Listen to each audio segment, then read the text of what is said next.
go through the chapter is every chapter is important. Every day we say today it is very important. Today it is very important because it's actually important. There is not even one word in Bhagavad Gita which needs to be changed, edited, or removed. Every word in the Bhagavad Gita is apt. It is required and it is apt. Although it was Krishna gave the Bhagavad Gita 5000 years ago to Arjuna, there has not been even a single modification, even to a small akshara or a swara in Bhagavad Gita. Everything is perfect and everything is required. You may see certain times you will see a repetition of a verse, but that repetition is very, very important. In spirituality, sometimes when you listen to the classes or listen to Guru Maharajas, they repeat certain things. The reason it is repeated is it is very difficult for us to get it the first time. On repetition only, we can understand the subtlety and we will be able to implement. So it is very important for us to hear the same thing over and over again. When we hear that, the fifth time or the sixth time, something will happen, some change will happen within us. The clarity will come, and our consciousness also is changing every day. As we listen to Bhagavad Gita, as we listen to the spirituality, every day the conscious is changing. How you accept the instructions changes. Yesterday, when I asked you to chant, you may not be in the mindset of chanting. 10 days from now, when you're asked to chant, you want to volunteer for chanting. I'm just giving you an example. That is how it is. And that's why when I say this chapter is important, or this thing is important, you may have heard it, but it is good to hear again. And especially this chapter is extremely important because it deals with the daily activities that we do in our life. And how should we do that activities? That is the essence of this chapter, but we'll quickly go through the slides and get more information. We'll start as usual with prayers to Krishna, Guru Varga, and the entire parampara to bless us, to take us out of ignorance and give us this gnana.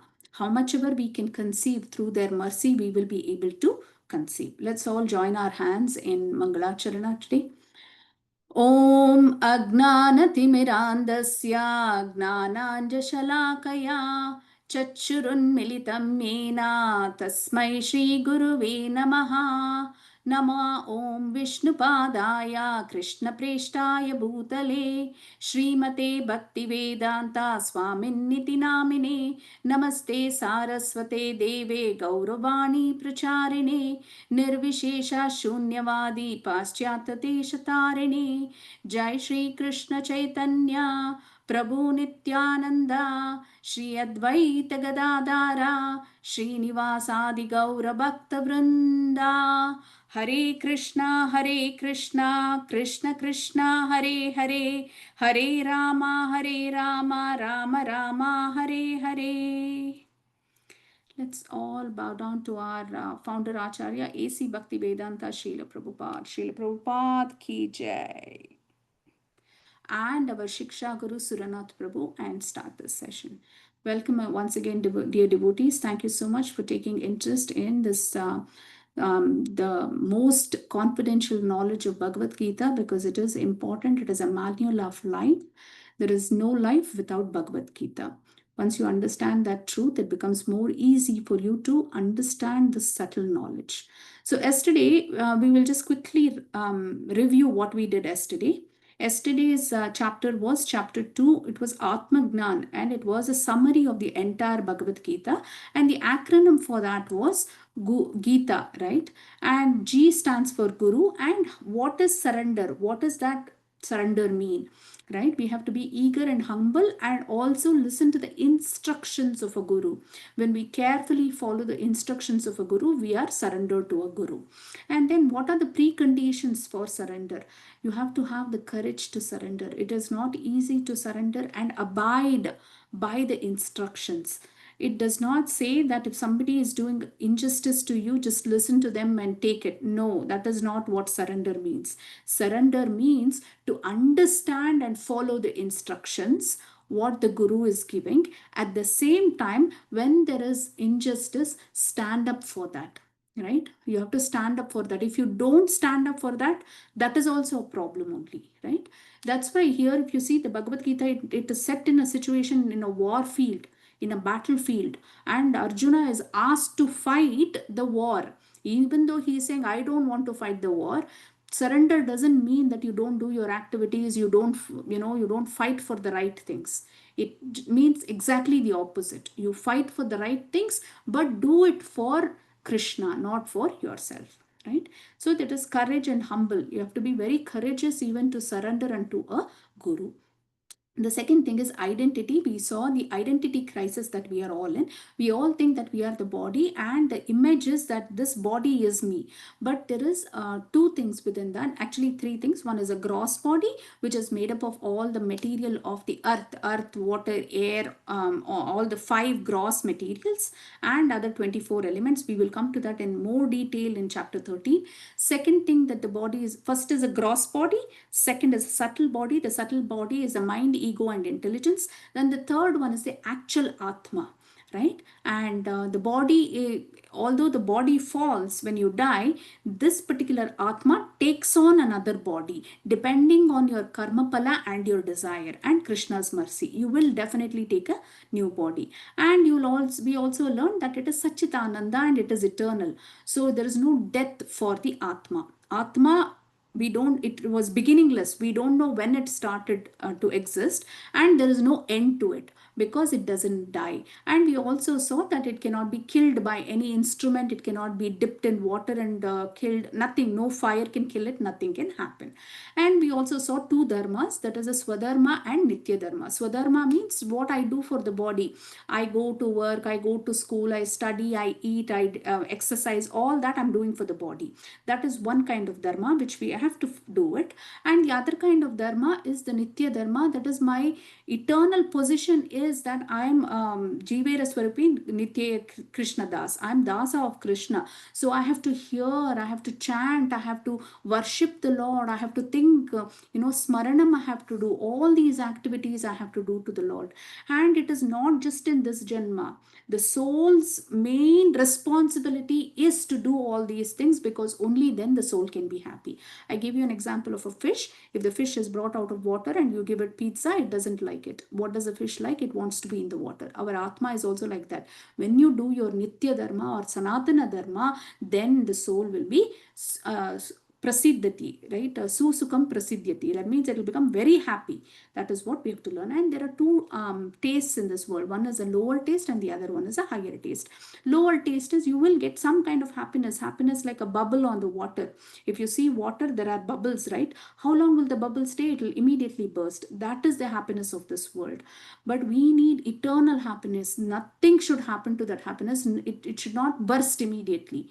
That kind of happiness is only found in spirituality, and that is called a spiritual bliss or ananda. And that ananda only Krishna can give us. Nobody else can give us that ananda. So today's chapter, we will see it is again divided into four sections. Renunciation. Whenever we talk about karma, there are many people who will say, just don't do anything. Nirvana. Just sit in meditation position and keep contemplating on the Lord. Is that the right renunciation? We'll understand what is a true renunciation, what is a false renunciation, and how we can do regulated activities. Because today in the world, we don't know what regulated activities are. What is the do's which will take me to the right path, which will give me eternal happiness, and what are the don'ts, which is the reason for my downfall or my suffering and pain in this world. What is that? We'll learn that. Exemplary life. People who have lived in that regulated life, what did they achieve? How did they achieve? How do I learn from them? That we'll learn. And lust is the enemy. That is what is causing us to do all unwanted activities. I told you yesterday that, karma, from that karma, you start thinking about the object, you want that object. When it is not given, you anger, then bewilderment, and then your intelligence is lost. And then you will do things which should not be done, abominable things you will be doing. And because of that, you will have results of that. And that results is the pain and suffering. Everybody is going through pain and suffering in this world because of loss of intelligence. How do we get back to the right track? We will see. So, as usual, We will go through an acronym. Today's acronym is TREE. First one is Tyaga. Tyaga, it's a Sanskrit word for renunciation. We will see what is a true renunciation, what is a false renunciation. R stands for regulated activities. What are the regulated activities that I have to follow from today? I've learned this. What can I follow? Which is very simple. What can I follow from today so that my path is corrected, right? I don't incur more sufferings. How do I do that? Exemplary. Who are the people who have done it? How can I know and how can I follow? Right? That I have to follow. At least I should know that I have to follow those people. That is what we'll understand. And enemy, how lust becomes the enemy. So we will begin with the first section, which is Tyaga. Tyaga is renunciation, as I told you, and there are two kinds of Tyagas. One is false renunciation, and what is real renunciation or the true renunciation.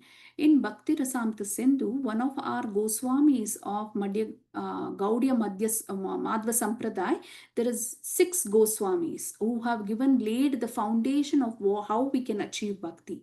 One of the Goswamis is Rupa Goswami, who's written a lot of books. One of the books is Bhakti Rasamrita Sindhu, which will take you to the highest level of Bhakti if you follow that book. Okay. And in that book, he writes that there are two kinds of renunciation. One is called as Yukta Vairagya and another one is called as Falgu Vairagya. And what is the difference between these two? Falgu Vairagya is just saying, oh, false renunciation. I just want to renounce everything. I don't want to eat. I don't want to do my activities because karma is there. If I do activities, karma will come. So I don't want to do the activities, right? They just renounce without even knowing, without even understanding. They just give up everything. And the true renunciation is when I renounce things which I'm using on myself for self satisfaction, whatever I'm using, I will renounce that. Then what should I do, Mataji? Should I not enjoy? No, you can offer it to Krishna and then you can take it. So, for example, the prasadam, you offer it to Krishna. You take care of your children because they are Krishna's children. You do service to everybody because Krishna has put you in that position. In true renunciation, we don't reject anything. Entire material world is created by Krishna for satisfying our desires. But at this point, I don't have any desire of my own. I want to satisfy you, Krishna. Another example I'll give you. It's a little tough to understand it, but I'll give you another example. If you look at a beautiful rose, before coming into Krishna consciousness, you will say, wow, that rose is very nice. I want to bring it and put it in a vase in my house, or I want to wear it, right? That was my consciousness. But now when you see a rose, how can I offer it to Krishna?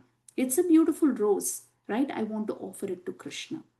That should be our mentality. When we take anything of this world, when we start offering it to Krishna, then that becomes true Vairagya or Tyaga. If you start using it on yourself or if you reject it, both are not correct. Rejection is not the way to achieve success in life.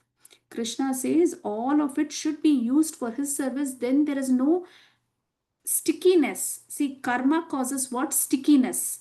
That stickiness will not be there. Although you're enjoying, you're eating fruits which you offer to Krishna, you're eating, but there is no stickiness, right? We have to get rid of that stickiness. And how do we do it? We have to wear a gloves. We have to wear a gloves of service attitude to Krishna.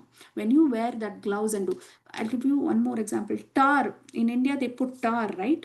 When they put the tar, if you put your foot on that, what happens? You'll get stuck to that. But if you wear rubber boots, what happens? No matter how much you walk, nothing will happen. That is karma. Remember the rubber boots, that is karma, how to do karma. Although you're walking, you're not getting stuck. Although you're doing an activity, there is no karma pala for you. There is no suffering. There is no pain for you. That is the art of doing karma. Okay, so we understood two kinds of renunciation. Yukta Vairagya. Yukta will take you up in the ladder and no pain and suffering because we are doing everything for Krishna. Falgu Vairagya, false renunciation. There are many gurus and everybody, they will say no, no to money and no, no to all those things. But their mind is not there. Their mind is still thinking of how can I live in an AC room? How can I get fruits for nice badam milk to drink? They are thinking that, but they are saying no, no, no, no. That is not correct. That is Falgu Vairagya. So we shouldn't get into that trap of Falgu Vairagya. Now let's see what Krishna says in the Bhagavad Gita. कर्मेन्द्रियाणि संयम्य ये अस्ते मनसा स्मरन् इन्द्रियार्थान् विमूढात्मा मिथ्याचारा स uchyate. One who restrains the senses of action but whose mind dwells on sense objects certainly deludes himself and is called a pretender. So here what is happening is a person, a vairagi, he is saying, oh, I don't want anything, but his mind is not there. His mind will look at the AC room, it will look at a nice gulab jamun in a hotel. He still wants to eat, he still wants to do everything. The mind is thinking of boga where the lips is saying no. That is not the right vairagya.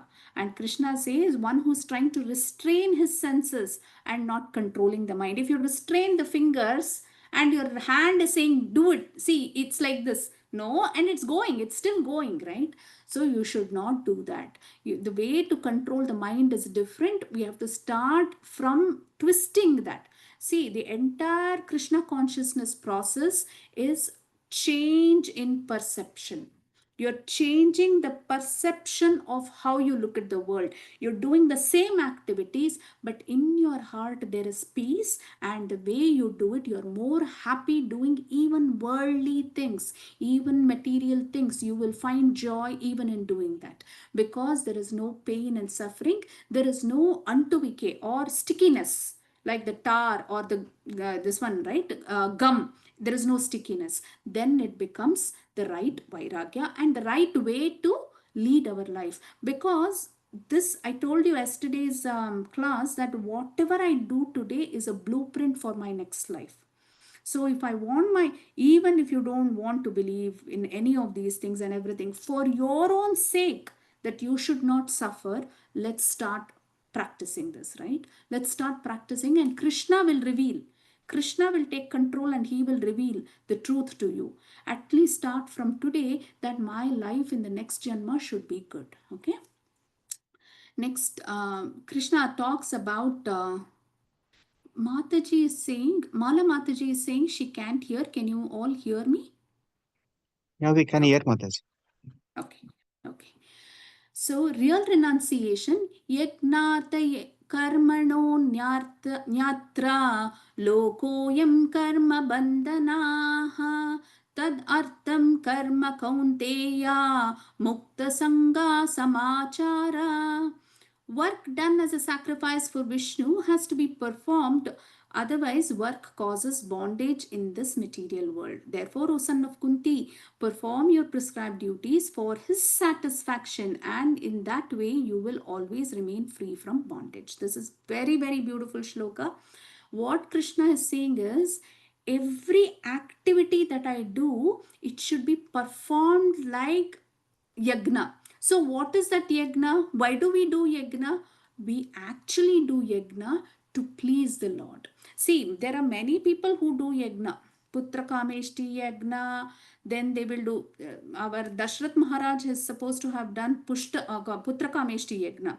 That is when he got Ramji, right?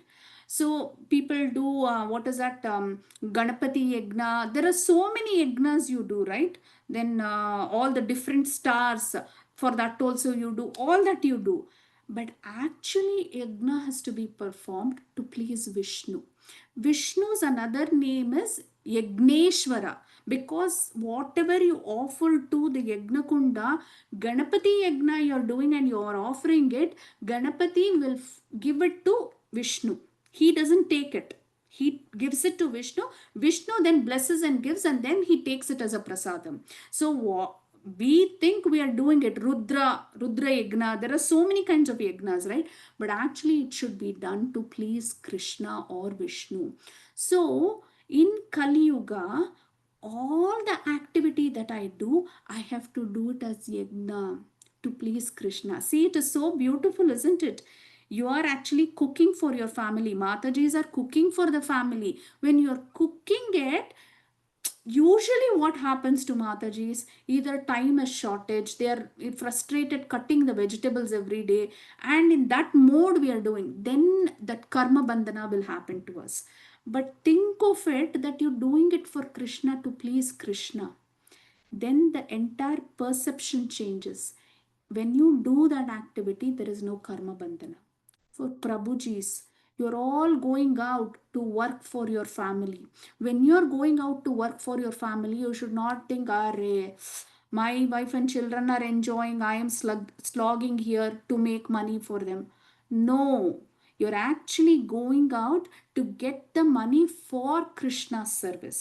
When you change that perception, you're doing the same work. There is no change in activity, but there is no karma bandhana. When you go out to earn money and say, "I'm not able to use that money, I have to give it to my children and wife, or I have to give it to my parents, or I have to give it to my landlord." If you think in that way, there is karma bandhana for it. And you'll have to suffer for it. So why not just change it? Change it in such a way. In the future shlokas, Krishna will say how we should not think of doing it for self. The minute that self comes, then karma bandhana happens. When you do it for Krishna, Krishna is beyond karma. He is beyond the material existence, and that's why there is no karma for Krishna.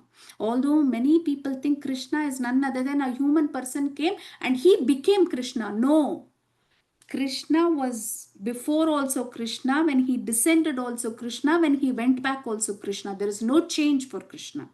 Nothing about Krishna is material, and that's why there is no karma bandhana for Krishna. We all get stuck in karma bandhana. Prabhupada writes in the purport, beautiful purport in this. He says, even when Krishna kills the demons, there is no karma bandhana for Krishna. There is no karma bandhana because he is not made up of this material world. He is not material, he is completely spiritual. In the days to come, you'll understand. We will use this term spiritual and material so much, then you'll be slowly hearing, you will get the logic or the concept of that. So, first thing we have to understand that everything I'm doing for satisfaction of, figure out. Krishna will give you that intelligence to make everything for Krishna's service. He will give you the intelligence, right? All of you are using a laptop or a phone to listen to this class. Now there is no karma bandhana. But if you start watching reels, then it becomes karma bandhana. That is the difference. How you use it for Krishna, then it does not become. And Suranath Prabhu has written a small thing here which is very important. Bhagavad Gita is not about leaving. Bhagavad Gita is about living the right life. Why he said leaving? Because many people think, okay, oh, you're going to Bhagavad Gita class, then you'll give up everything, then you'll give up your family. They'll think like that. It's a wrong concept. We are not leaving anything. We are becoming more expert in doing what we are doing. Right? We are experts in doing what we are doing. Here, see, this goat or sheep, whichever it is tied to a small tree here. There is a thread which is holding it. Who is telling this goat or sheep to stand it? Is it the will of the goat or sheep to stand here, or is it Krishna who is making it stand? Think about it. In the next few slides we will actually start putting it in the chat, what you think, whether it is Krishna's will that it is standing here, or it is a will of this goat or sheep. Start putting it in the chat, and then we will try to answer that question. Okay. Next is regulated. So first section we finished. What is tyaga? How to do tyaga? How to do karma as tyaga? True tyaga. Karma is done as true tyaga. How do we do that? Now regulated activities. Yagna shishta shina santo muchayante sarva kilbishai Bunjate te tva agama papa ye pachanti atmakaranat. The devotees of the Lord are released from all kinds of sins because they eat food which is offered first to Krishna or for sacrifice.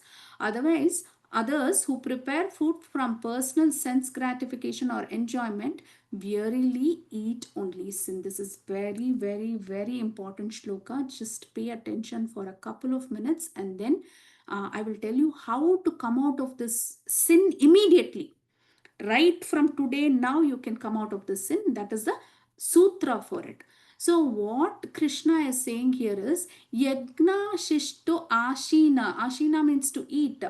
Whatever is offered to the Lord or to the devotees of the Lord, when you eat that uchishta, that means the prasadam of that, then all your sins will be wiped out. From millions and millions of years, we are performing sins. Without knowingly, we are doing. Every day we are doing. Even now we are doing. But you will be able to come out of that sin. Once you take uchishta of a Goswami or a devotee of the Lord or the Lord itself, the prasadam that they offer, right? When you take that, your sins are wiped out. If you don't eat that, but if you eat whatever your mind is saying you want to eat, then you're only eating sin, because that causes karma bandhana. See, everything, we are in a borrowed life here. We've borrowed from earth, water, air, from Devanu Devatas, we've borrowed everything. From our Pitris, we have borrowed this life, right? We are living a borrowed life and we are not paying gratitude for that. The more we live in this borrowed life and not show gratitude, the more the karma bandhana is for us. It binds us more because we are accepting from others all the goodies. How do we come out of that? And top of that, we are doing karma. Even when you breathe in, there are so many microorganisms that you'll be killing. When you go to the farm and cut vegetables and fruits and roots and take it, you're actually doing karma, because all plants are also living, isn't it? Then how do I come out of this karma? There is only one way. Just offer it to the Lord. Then you may ask, how is it just offering it to the Lord? By offering it to the Lord, whatever goes there, although it goes as material, when Krishna looks at it, it becomes spiritual. See, Krishna's organs, each organ of Krishna can do multiple things.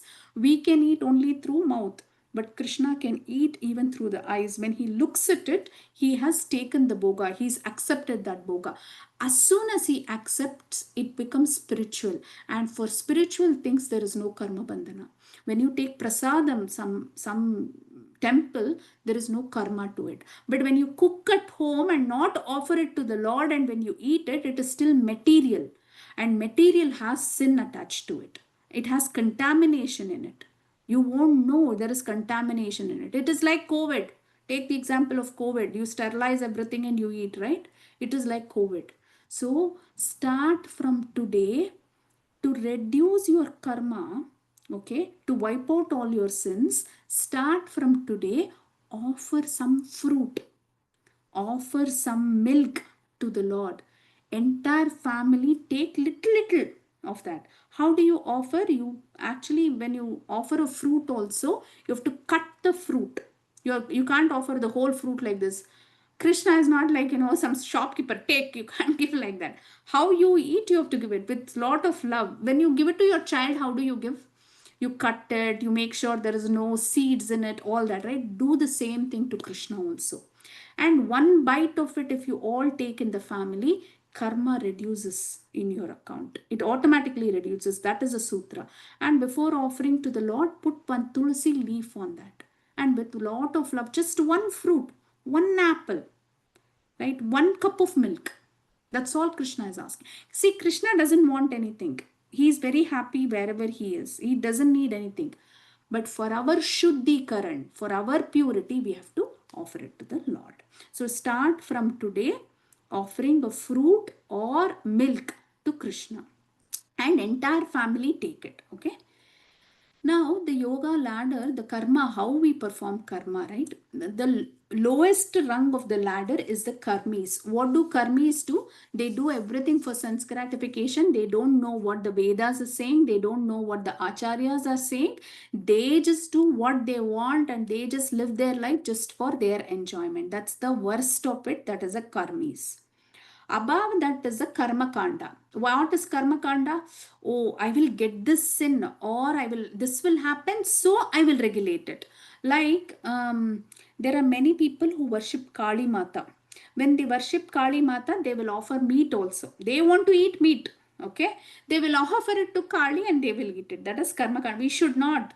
In the future things, you will see even Kali Mata is part of Krishna only, and she won't like it, but people, for their taste buds, they want to enjoy, they will offer it and they will eat it. That is karma kanda. I'm bypassing.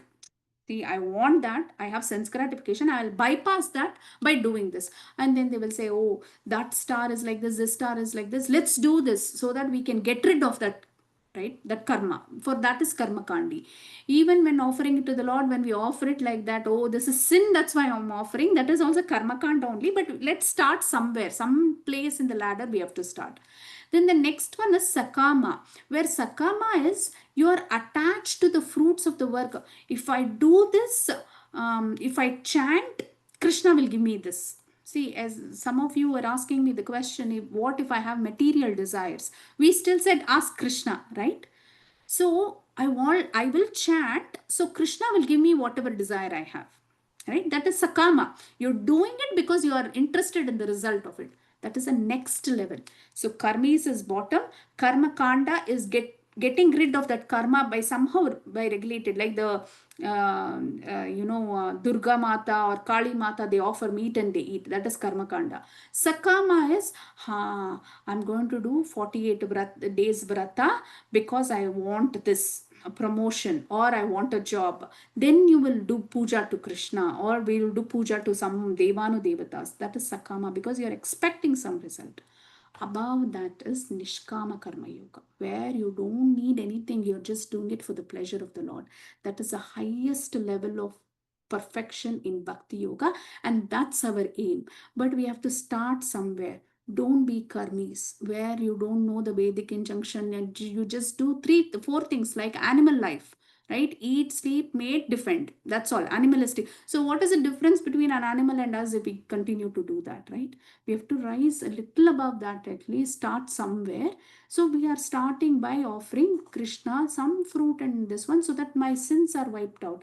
See, even that has benefits in bhakti also. Once the sins are wiped out, the clarity will come, the knowledge perception will come, and you'll be able to do bhakti also if karma is wiped out. So it is better to start somewhere and go up the ladder. That is what this is saying. Now we are coming to the third section of our chapter. What is that? Exemplary. What is that exemplary? We'll see it in a minute. Yad yad acharati shreshtas tad evetaro janaha sayat paramanam kurute lokastad anuvartate. Whatever action a great man performs, common men follow, and whatever standards he sets, by exemplary acts, all the world pursues. See, we all need a leader. None of us can stay without a leader. All of us want a role model to whom we have to follow. Although theoretically all this is said, sometimes we want to look up and say, Mataji said that, but how do I do it?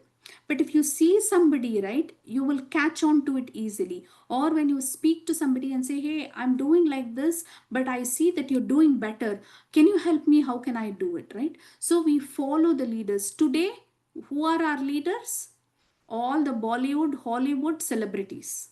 We follow their lifestyle, what they are eating, what they are wearing, but that will lead us nowhere. They are not happy in life. They have not achieved anything, right? Some sukruti from some janma they are getting, but they are also in lot of pain. Actually, we are better off not being a celebrity, because they have more pain and suffering than us. We won't know. In front screen everything will look nice, but behind the screen everything is bad only.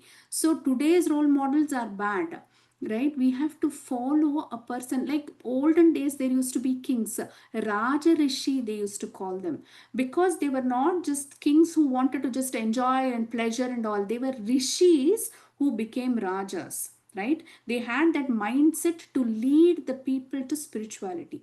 I will give you one beautiful example of the current situation. Our Narendra Modi, Ayodhya temple, it was in so much of chaos from so many years, and nobody could build that, right? Nobody could build that temple also. Now, our Narendra Modi did that. So, people got an opportunity to worship Ramji, which is a great thing in itself, isn't it? He is leading us to the path of spirituality. He is also kind of Raja Rishi only. He is also Rishi only, because none of the other people, so far, none of the politicians made an attempt to show us what spirituality is. They never told us how important, it is to go to the temple and worship the Lord. But he did it, right? So to follow in the footsteps, and he did not do it just like that for name. I need votes, I need fame. He actually did tapasya. He went to all the other temples. He took mercy of all the other pujaris. He took the mercy of all the devotees. He took the mercy of all the devanu devatas. He took the mercy of the Lord himself, so that it has to be performed. Yagna, he actually did the yagna to make it good, right? By fasting, by not sleeping, he put his life at stake to get that. And why did he do that? Did he do it for name and fame? No, he did it for the welfare of the people. That kind of person we have to follow. When a leader is like that, we will automatically see. If you have somebody in your life as a leader, that leader is very nice. Very nice in the sense, if you are making a mistake or you are in trouble, he shows you the right path in the right way, and he himself is living that life. For example, a father, son is smoking, okay? Father can go and tell the son, don't smoke, it is very bad. But if the father itself is a chain smoker, what will the child learn? Can he go and tell him? Even if he tells him, he can't. So this is called as lead by example. If I am a teacher, I have to come prepared for the class. I have to come to the school and class before the bell rings. If I come 15 minutes late and tell the child, hey, you have to be punctual, will the child listen? No. So that is what this is saying. So you have to follow. This is very, very important. And I told you about Rupa Goswami. He writes many books, and Satovritte, he says. Satovritte means you have to walk in the footsteps of the Acharya. The Acharya has put his footstep and he's reached, Paramagati. He's reached that perfection in life. We just have to put our foot where his foot marking is. Then we will reach the destination quickly. That is what it is saying. And you'll be very happy, extremely happy, because you don't have to experiment. Can I do this? Can I do that? No. Everything. See, before ISKCON, before coming into ISKCON also, I believed in the Lord, I believed in Vishnu and everything. But ISKCON gives you every small detail is laid out. You don't have to think. There is no ambiguous thing whether I should do, not do. Everything is given. And why? Because there are a lot of acharyas and paramparas who have established this, and in that line it is coming, right? So it is very simple to follow. It is very simple to follow for a common man. You don't have to use too much of your brains. You have to use knowledge, but don't use for experimenting and speculation, like share market. Can I put money? No. No, you just follow. It is easy. That is what it is saying. And here Prabhu is giving the examples. Parents, teachers, head of the state are leaders, and hence expected to be in a very responsible position. Lead by example. If they themselves are making a mistake, what will the followers do? What will their wards do? This is exactly what happened to Duryodhana. Duryodhana was a bad king. He was taking bribery. He Lakshmi, was changing the laws. ನೀವು He ಮೊರ was ತಕೊಳ್ತೀರಲ್ಲ, he was changing the laws. He was changing everything. Okay. ಏನಲ್ಲ And Atul Prabhu, I can't find who this is who's talking. Can you please mute this person? Okay, thank you, Prabhu. So he was leading. He was not only corrupt, he was making all the other kings also corrupt. All his wards were becoming corrupt. Bribery and, taking others' money. All that was common at that time, right? So to stop that, only this Kurukshetra war happened, to establish the right leader who can not only lead them in life but who has to lead them in spirituality, like quote unquote Narendra Modi, who's doing that for all of us today. Right? So choose your leader carefully. Use the principles taught in Gita to identify the proper teacher. Remember, only proper student can become. If they themselves are not following, then it is very difficult. Prabhu gives an example of Srila Prabhupada here. When Srila Prabhupada came to the West, all the hippies were doing abominable things. It was unrestricted sex, drugs. They were living like a very worse than animals. They were living. Some of them hippies. Prabhupada changed them all within 1 year. They all took Diksha. They are all in great positions today. After that, they never turned back. See, if you do some change, if a transformation happens in a person, they should sustain that. They should not go back.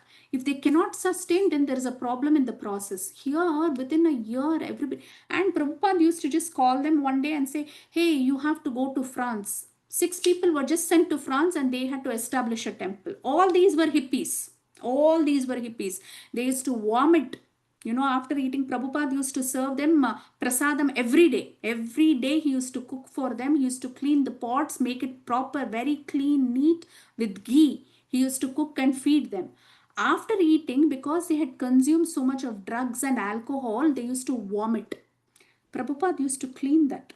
They used to just sleep wherever Prabhupada had a small room. They all used to sleep there. They used to mess it up. By the time they wake up, everything used to be clean. You know. So Prabhupada taught by example. One day in a temple, after establishing all these temples, there was a lady who was cleaning the temple. Prabhupada immediately pulled his sleeve up and he showed her how to clean the floor. He said you have to go once like this, so that there is no mark. With cleanliness, how to do worship of the Lord. They didn't know what the Lord is. They didn't know Archa Vigraha means, what Prasadam means. He taught them. So because he had, if you see Prabhupada's lives, 10 years in Vrindavan, he practiced severe austerity and penance. All the time in his room he is chanting from morning till evening. He will just come out, take 1 or 2 fruits. That was his diet, and he will go back to chanting. He chanted so much so that he gets that strength, spiritual strength, to go and preach. And it is very difficult. At the age of 70 he did this. So it is very important what kind of leaders we are surrendering to, what kind of gurus. There are a lot of make gurus in this market, and we should not be foolish enough to go and give money to them. See the Visa card. Can you see the Visa card? We should not go and give money, and we should not get cheated. As long as people who want to get cheated are there, cheaters are there, right? So we shouldn't fall into that trap. We should know whom we are surrendering to and whom we are looking at. Now let's see what Krishna says. Maya sarvani karmani sannyasyadyatma chetasa nirashir nirmamo bhutva yudyaisva vigatajvaraha. Therefore, O Arjuna, surrendering all your works unto me with full knowledge of me, without desires for profit, with no claims of proprietorship, and free from lethargy and fight. So here, this word is very important. Atma Adhyatma Chetasa. That means with full knowledge. You have to know Maya Sarvani. Submit, put your karma on me. Submit everything to me. Why? Krishna doesn't have karma. So when we submit it to him, and we know Krishna is, every day from now you will start knowing the different qualities of the Lord. See, Krishna is not partial. He does not have a close friend or a vairi. He is equanimous. That means he is equal to everybody. Okay, and he does not have that mentality to hold on to things, right? He will not hold on to things and say this is mine, right? That attitude is not there, because Krishna, he just creates the world and lets you enjoy. So one by one you learn the qualities. To surrender unto such a person who gives us happiness and takes away our sins and karma, why won't we do that, right? So here he's saying Maya Sarvani Karmani, to give everything to me. With proper understanding about me, you submit. I'm not going to force you to submit. And nirasar and nirmama, this word is very important. This is what is keeping us here. Nirmamo, this is mine, this is for me. Nirasar, that means you're not very interested, you're not holding on to this. There is no attachment, strong attachment, right? You're just saying this is all belonging to Krishna. Why should I get attached to it? If Krishna so wants it, I will have it. If Krishna doesn't want it, that means there is something bad going to happen with this, so I don't want it. That is nirasir. And nirmamo means mine, mine, mine, mine. Mameti, mine. Everything is mine. Everything is mine. That we should not. What is mine? What is mine?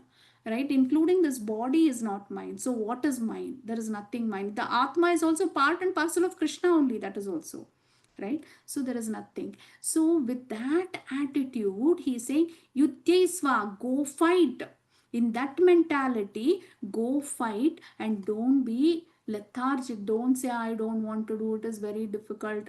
Even this is for us, this is not just for Arjuna, this is for us. Sometimes we feel, right, Are, why we have to do? Mataji has said, karma bandhana, let me not do any karma, I will sit quietly. No, that is not what Krishna wants. Krishna wants you to do, but offer that to Krishna. Offer that to Krishna. And it, don't hold on to anything. See, when you hold on to some things only, you will have a lot of pain. When I'm saying don't hold on to anything, it is not the love and affection that you show, that you give fully open the door and give it. But don't hold on to it saying that, oh, this is mine, this person is mine, they have to behave in the way I want them to behave. That is holding on to the things, right? We should not do that, because Krishna is not doing that with us. So why should we do it for others, right? Krishna, who created us, only is not doing it for us. Then why we have to do? Then why perform your prescribed duty and not others?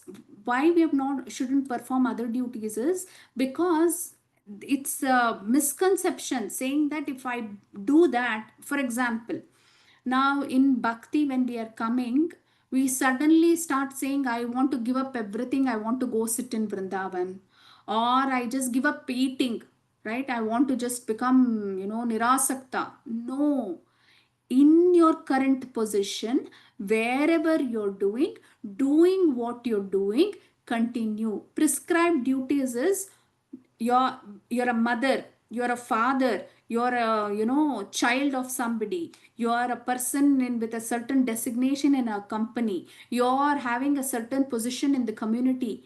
Continue to do those prescribed duties. Don't jump the thing boat and say, okay, I'm going to go there, I'm going to do this. Somebody is doing something, they are studying Vedas, I want to give up the time with my family, I will go sit there and learn. No, no, that is not. Even if you become successful in that and try to become a pujari, it will not help you, because it is a failure only. But doing the current activities, if I give up my life, there is only success for me. And that's why he is saying, fight. Arjuna is saying, I will go sit in the forest and beg. He's saying, no, that is a failure for you, right? But fight, and if you die in this fight, it is good for you. Same way for us, if we will go, Krishna, you've given me this position, this is what I'm doing, but I'll be a failure sometimes, but always only, I mean, my case, always I'll be a fail. It's okay. I did what Krishna wanted me to do. I wanted to take care of my family, I did it. I went for a job, I did it, right? I'm doing all this for Krishna. Even if it is a failure, it is okay. Don't change your path. Immaturely just jumping and taking up something is not good as well. Some people, they will just immediately give up and they want to become brahmacharis. Or some people who are brahmacharis want to immediately give up and become grahasthas. No, whatever ashram you are in, whatever varna you are in, continue in that. You don't have to give up anything. Just add Krishna to that. Keep adding Krishna to that, right? That is what it is saying. Shreyan swadharmo vigunaha paradharmat sva anustishtata swadharme nidanam shreya paradharmo bhavayavaha. It is far better to discharge one's prescribed duties, even though faultily, than another's duty perfectly. Destruction in the course of performing one's own duty is better than engaging in another's duties for To follow another's path is dangerous. This will apply even in the social status that we are in, right? Somebody bought a BMW, I want to buy a BMW today. They bought it. Why you want to buy? Your job does not allow you, because that salary and position with the responsibilities it does.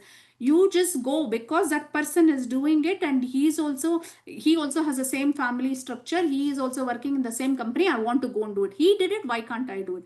When we do that, it is a failure. But you really need a car, that's okay, then you go buy it. But trying to imitate somebody, trying to live others life is a problem. It is a problem. You don't know their situation, you don't know what they are going through, you don't know what is in store for them in the future. Then why put yourself? You already have enough problems in life, you already have enough sufferings. Why take on more, right?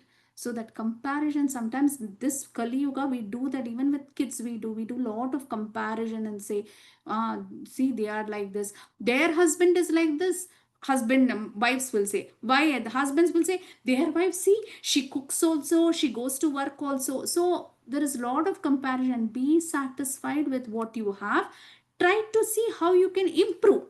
Challenge yourself, compete against yourself. Don't compete with others. Whatever you have, try to be good in that. Then you will definitely be successful, definitely. But if you compare and try to jump the gun or jump the boat, right, then it is a problem, then it is a failure, utter failure. Materially, spiritually, you will become a failure. So Krishna has given you, Krishna knows that you drive very badly, so he's given you a small car. Use that car, use that car to go to temple, serve devotees, take your family out, everything. If you had got that BMW, your driving skills are not good, immediately something may happen to you. To protect you, Krishna has given that. Think in that way. You can be happy with what you have. It is a perception. It is all about perception and consciousness. And that is what we are trying to learn here. Arjuna asks it for us. He is asking this question for us, a question that pops in all of our minds. Even though I know the best course of action, but what is that impels me to act improperly and against my good intelligence? So Krishna is saying, yeah, Arjuna, yeah. Krishna, you're telling me I also believe in all those things, right? Whatever you're saying, yeah, I believe in all those things. But what is happening is I'm not able to control. Something is pushing me to do bad things, something is pushing me to take that wrong path. What is that? What is that, he's asking? Okay, we'll see what that is, what Krishna will say for that. Shri Bhagavanuvacha Kamesh क्रोधेश रजोगुणा समुद्भवः महाशनो महापापं विद्धि एनम् इहावर vairinam. So, enemy of the soul. What is the enemy of the soul? Lust is the enemy of the soul. The Supreme Personality of Godhead said it is lust only, Arjuna, which is born of contact with the material mode of passion and later transformed into wrath. When you can't fulfill that passion, then it becomes wrath, and which is all devouring in sinful enemy of this world. See, it is very, very difficult because we are exposed to so many enticing, attractive things in this world. Whether it is media, whether you go out, everywhere there is so much enticing us. That is why Krishna says this material mode of passion. You will learn that this Bhuloka is full of passion only. It is full of passion. It is in the mode of passion. So we are driven by that to go and acquire that. So how do we do it? How do we get rid of it, right? The only way to get rid of it is to give intelligence. Whenever that thing comes to our mind, we make our intelligence very strong to fight it. And how do I make my intelligence strong? Every day reading the spirituality, these Bhagavad Gita, read Bhagavad Gita every day, one purport, one line, one shloka. It will, you won't even know. Suddenly when situations encounters, it will pull up. Intelligence has that capacity to pull that and show, Mataji said that, or Prabhuji said that, in class I heard it, I read it. The intelligence will come in front and protect you. And it is a change of perception. Even if you want to take it, understand, if I take this, will I have enough things for my family? Will I have enough for example, I'll give you an example. A person wanted to the boss calls him and he says, I will give you 5,000 rupees more extra, 2 hours 3 hours extra you work in a day. Whatever you are working, put 3 more hours. So now you have to think, it is very enticing, isn't it? I just have to stay back for 3 more hours and I can make money. But when that person accepts that, first of all, he was going home at 8 o'clock, say. Now he goes home at 11 o'clock. He doesn't get to see his family. His health get upsetted because he is sleeping, eating so late in the night or eating outside. Whatever that 5,000 he got, he fell sick after working like that for 1 month or 2 months. Within a month, you think he fell sick. He got hospitalized or he had to go through some treatment. Did that 5,000 help him? No, he ended up spending more than what, and his health also went bad. He didn't get time to see his children. I'm not saying this is a golden thing written. If boss says this, don't take it. No, you have to evaluate. Where is it? And especially for people who are in Krishna consciousness, we think, okay, can I give enough time for Krishna? Doing all this, one day I will die. When I die, where do I go? Krishna is the one who is going to protect me. So I want to do Krishna's service. Will I have enough time to do Krishna's service? If I have to travel so much, if I have to work so much. So that is how we have that intelligence will come and forward. We'll see in the future shlokas. So what happens to this lust, every janma we are collecting this lust, and it forms a covering over our atma where it covers our intelligence. You can see here the smoke is covered. Because of a fire there is smoke and the smoke is covering it. Okay, that is first kind of covering. Second kind of covering is there is dust on the mirror, and the third covering is when the baby is in the womb. So this is the same covering on our atma. For a human being, it is like a smoke. Why is it like a smoke? Because the smoke is very thin. If you see, it doesn't cover, it's not like a blanket. If you just come out of that smoke, you will be able to see the sun, isn't it? You will be able to see the reality. That's why human life is so precious, because it is one step below perfection, where you can get perfection of the spiritual reality of who Krishna is and the absolute truth. But if you look at the mirror, it's still thick, the dust is still thick. You have to take a soap water and wipe it hard to make it clean. So this is animal kingdom. Animals, they don't have anything. Their thing is, what, I just want to eat, right? I just want to mate, I just want to defend. They won't think, they will never think. So that is the mirror covering. And what is a womb covering? It is jada. You become like a tree or a mountain, or even mountains are living entities. So you'll become like one stone, right? Where you don't have any feelings, you don't have, where you are nothing, you're just sitting there very lethargically, you're just sitting there. So this covering, and how does this covering happen? It happens because of lust. The more intense lust I have, I'll become a tree. The little bit I want to eat meat every time, my only desire is to fight and eat meat, more of passion and self I want to eat. That kind of attitude is the mirror, the dust on the mirror. Smoke, we are all very fortunate that we are not so lusty. We are still lusty, but we are not so lusty. Lusty again is desires. It's not the lust that we think of. It is desires. I want this, I want this, I want this. I told you, 40 million things come to our mind, or 40,000 things come to our mind 1 second. So many desires we get. And how many we are acting on, right? How many we are controlling. That is very important. So this is the root cause of all these things. Lust is never satisfied.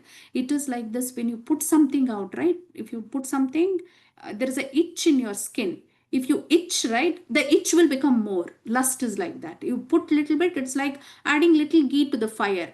Fire will become more, right? That the same example Krishna gives here. Avritam gnanam etena gnanino nitya vairina kamarupena kaunteya Dushpurnena nilayena cha. So what Krishna is saying is this avratam, this lust is covering you, right? It is an enemy which covers your consciousness. Your pure consciousness is always happy. It is Satchitananda. It is floating in so much of bliss that you want nothing to do with this world. No desire you have.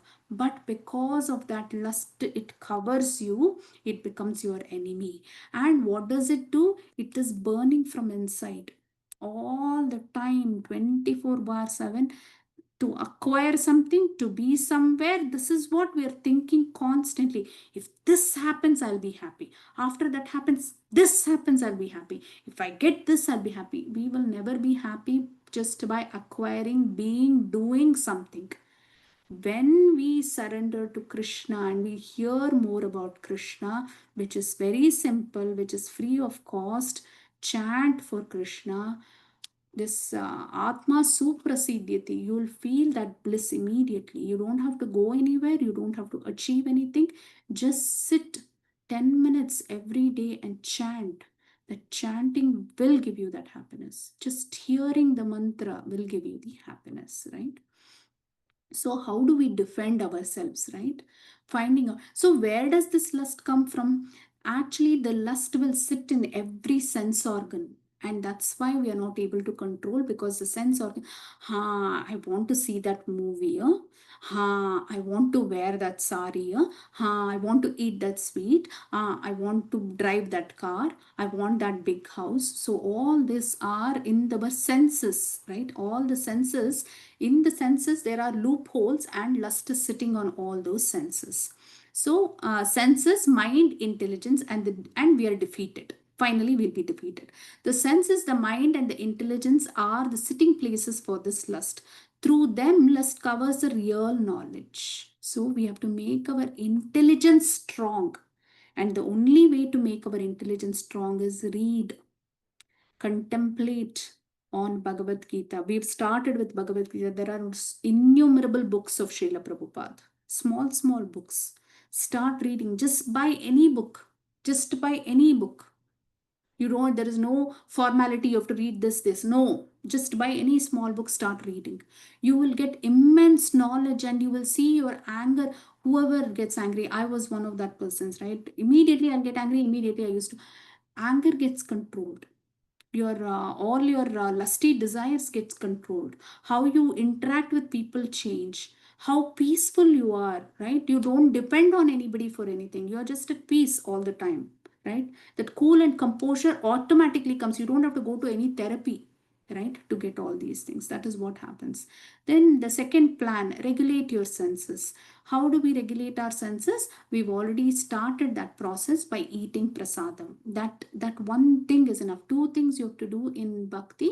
Start giving. You are not losing anything. Anyway you buy fruits, anyway you buy milk, there is no extra charge for that. Just put it in front of Krishna and say, Krishna, I got this for you, please accept it, with lot of love. Even though you don't have love, fake it. Fake that love.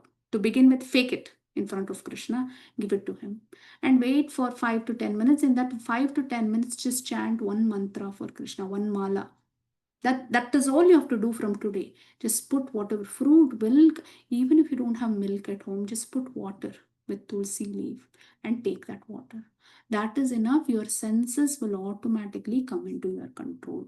You will not get more like people, at least whoever gets angry, you will not get angry so much. You will be at peace all the time, and you will feel so energetic to do all the material things also, right? A little brush up from last chapter, that is 2.62. That is, when you look at that object, I want it, that desire will be controlled. From that desire, what happens? You're thinking of that sari, that BMW car, you're going on thinking, then attachment. And that attachment, when it is not, it becomes intense, then lust. And that lust becomes unfulfilled, then wrath and bewilderment and loss of intelligence. Let's control our intelligence. If we control our intelligence, that intelligence will fight the war for us. See, in our mind also, there is always constant war and battle. Whether I need it, I don't need it. I need it, I don't need it. I want to do it, I don't want to do it. Make your intelligence your warrior. That will control the mind. And when the mind is controlled, the senses are controlled. You can't control backwards. You can't control the senses. Don't say, I don't want to eat. I don't want. No, it won't work like that. Control it from the opposite direction. You'll be able to control it. That is plan B. Then plan C, that is the last thing, that is intelligence. Make your intelligence very strong. And how do I make it? Some of them, see, you don't have to stick to one process. I told you, read books. If you can't read books, listen. While cooking, just put a earphone, cook. Listen to some class, right? Listen to some, bhajan. It is very, very soothing. It will help you. Or you want to have a discussion, have with when you're going for a walk with your friend, just tell them what you learned in Bhagavad Gita. Or, see, everybody in this call can become preachers. It is not a set rules. You have to only just talking about Krishna is also worship to Krishna. It is the greatest worship to Krishna when it is called Kirtana when you start talking about Krishna, right? So there are many ways: chanting, hearing to class, reading, discussing with your friends. You know what I learned in Bhagavad Gita, that karma is like this. Just that one sentence, just drop it in your conversations. That is enough. Do one flower to Krishna. Hey Krishna, this flower looks very nice. Maybe it look very nice on you today. Or putting one fruit and saying, all those activities does not do karma bandhana. See, whatever activity today, right now in class, what you're sitting, you're saving yourself from 1 hour of karma bandhana. Sitting in class, just sitting in class, whether you're hearing or not, you're just sitting, right? That itself is taking you out of karma bandhana. When you are cutting that fruit for Krishna, that time is nitya dharma. You're doing sanatana dharma. There is no karma bandhana. Although you are cutting the fruit, right? So every activity that you engage for Krishna, it's like Yudhishthir Maharaj's Ratha used to go on the ground, but it used to never touch the ground because he used to be so Satyavan he is, right? He never lied and he's very fair. So his Ratha never touched the floor. Your life will become like that. Although you're doing karma, you're not touching the ground, right? It will become like that. So let's all try to do that. And this is a very important acronym which we use in ISKCON. ABCD formula, that is association, whatever you're doing right now, being with the right set of people who are nirmama, nirasar. See, the influence of people whom you are around, it will fall on you. So try to associate more with people who are very calm, who are nirmama. They don't have lot of attachment, they don't have lot of ego. Such people, say hello, whatever transaction you need, you have to work with them. You just work and stay away from them. But the others who are really into devotion, such people, you should engage with them more. Books, reading Prabhupada's books, whether it is Bhagavad Gita or any other book, you can start reading. Chanting, one mala I cannot do. I have kids, I have cooking to do, I go to work. How much ever you can. You may not be able to complete one mala 108 at one shot. Do 10. Start with 10. Start with 5. Start with 1. Start with 1. Right? Even one Krishna will be very happy to listen from you chanting. Diet. Try to eat only Krishna Prasadam. I won't say that right now. Try to put boga, one fruit, one cup of milk or water from today to Krishna and take it. Try to do that one thing. Slowly you can increase that. And one day it will come that without Krishna, when you're eating, you think, Arey, my Krishna is not eating, I'm eating. How can I eat leaving Krishna? He becomes a part of your life and part of your family, right? If your child has not eaten, can you eat food that day? No, you can't. It will become like that. Okay. So what is the essence of karma yoga? We will just see. Tyaga means there are two types of tyagas: true tyaga, true renunciation, and false renunciation.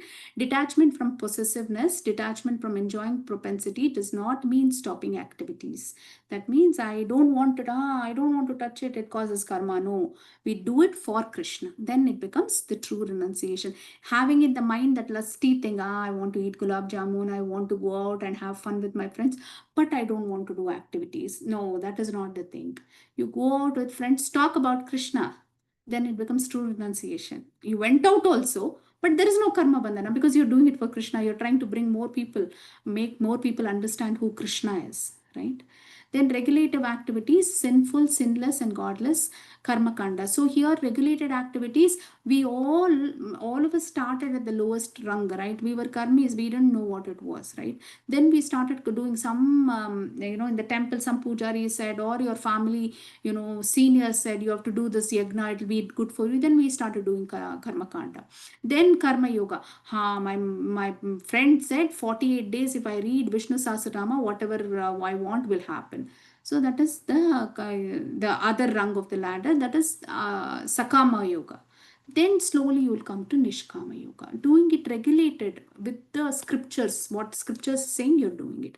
Exemplary, whom to follow, right? You have to understand who is the leader, is he doing what he is saying, and then you have to follow them. And then who is the greatest enemy for us? The lust. That lust is a covering, right? Whether it is a smoke, like for us it is like the smoke for human beings, or on a mirror you have dust, or like in the womb it is more thicker, it is more strong, right? We have to slowly come out of that lust. And how do we come out of that lust? The best way is to make your intelligence very strong, so that it can control from inside. You don't have to control it from outside, you can control it from inside. So, what is there for next day? We will see. The tomorrow's is transcendental knowledge, eternal knowledge. I just told you knowledge is important, right? So, next chapter, Krishna is going to say, Arjuna will ask, what is that knowledge? Where is that knowledge? Then Krishna is going to start explaining eternal knowledge, accurate understanding, reactionless, akarma. This is what we have to do. That means where there is no karma bandhana. How do I do karma without getting attached to it? And how do I surrender? Knowing all this, doing this kind of a karma, how do I surrender to the Lord? Surrender in the sense just listening to the instruction, being part and parcel of the Lord, being, happy with, being aligned with the Lord, whatever the Lord wants. And He is so merciful that whatever you want, He will be doing. And whatever He wants, you will be doing. That is like a music, right? Like a dance, right?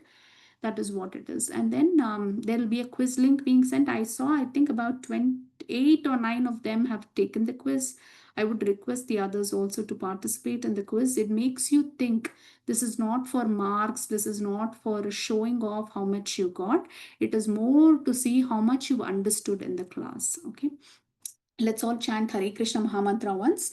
Hare Krishna, Krishna Krishna, Hare Hare, Hare Rama, Rama Rama, Hare Hare. Then today's shloka we'll quickly read. Namno hi yavan shakti papa niraharene harer tavat kartum sa saknosti Patakam Pataki Naraha. Simply by chanting the holy name of the Lord, a sinful man can counteract the reactions of more sins than he is able to commit. What this means is, if you chant one nama correctly, it has the capacity or the power to take out how much ever sins you've performed in the past, and how much you are capable of performing in the future. Even that, there is no sin, there is no sin greater than the nama. That's what it's saying. There is no sin which cannot be wiped out from the nama. That is what it is saying. And this is from Brihad Vishnu Purana. This is our Lakshmi Narasimha Lord in HBR temple. And this is our Gandharvika Giridhari and Srimati Radharani in HBR temple. This is the HBR temple. Open to questions. Thank you so much for staying active on the call and giving us this opportunity to serve you. Hare Krishna, dear devotees. Thank you so much. Hare Krishna, Tul Prabhu.